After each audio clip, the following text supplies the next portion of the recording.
Assalamualaikum warahmatullahi wabarakatuh. Perkenalkan, nama saya Zahra Ainun Fadilah dari kelas 10 TIP 2. Di sini saya ingin memaparkan tentang instrumen alat musik yang ada di Indonesia, yaitu angklung dari Jawa Barat. Angklung merupakan salah satu alat tradisional Indonesia yang terbuat dari bambu. Selain itu, angklung juga dikenal sebagai alat musik yang berasal dari tanah Sunda, yakni Jawa Barat. Berbeda dengan alat musik lainnya yang dipukul atau ditiup. Cara memainkan angklung terbilang unik karena dilakukan dengan cara digoyangkan atau digetarkan. Angklung juga terdiri dari 2, 3, atau 4 bambu dengan susunan 2, 3, dan 4 nada.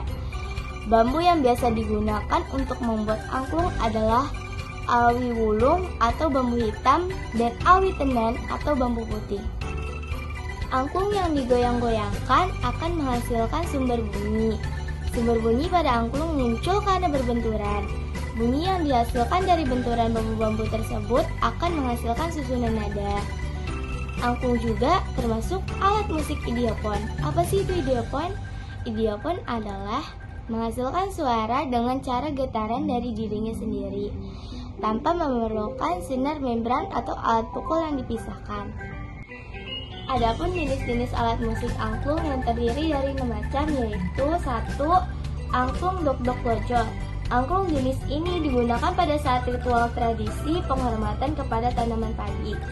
Hingga saat ini, tradisi dok-dok lojo masih dilakukan masyarakat kesukuhan Tancer, pengawinan, atau kesatuan adat Banten Kidul setiap tahunnya. 2. Angklung gubrak. Angklung gubrak terdapat di kampung Cipinding, Bogor. Angklung ini telah berusia tua dan digunakan untuk menghormati Dewi Padi dalam kegiatan menanam, mengangkut hingga menempatkan padi ke lumbung. 3. Angklung badeng. Badeng merupakan jenis kesenian musikal dengan angklung sebagai alat musiknya yang utama. 4. Angklung buncis.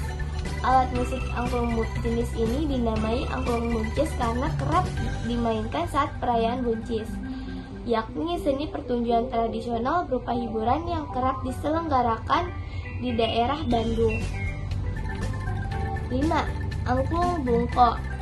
Bungko adalah kesenian daerah Cirebon khas dari desa Bungko yang terletak di pinggir pantai. Sebagai masyarakatnya bekerja sebagai nelayan. Kesenian di desa tersebut menggunakan alat musik angklung yang pada akhirnya menjadi salah satu jenis angklung yang ada di Jawa Barat. 6. Angklung Daeng Soetigna Pandaeng.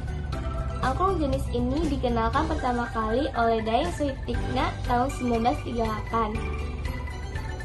Dengan modal pengetahuan musik yang diperolehnya dari sekolah buatan Belanda, ia mengembangkan angklung pentatonis menjadi bernada diatonis sampai kromonis do, di, re, mi, fa, sol, la, si, dan lain sebagai berikut.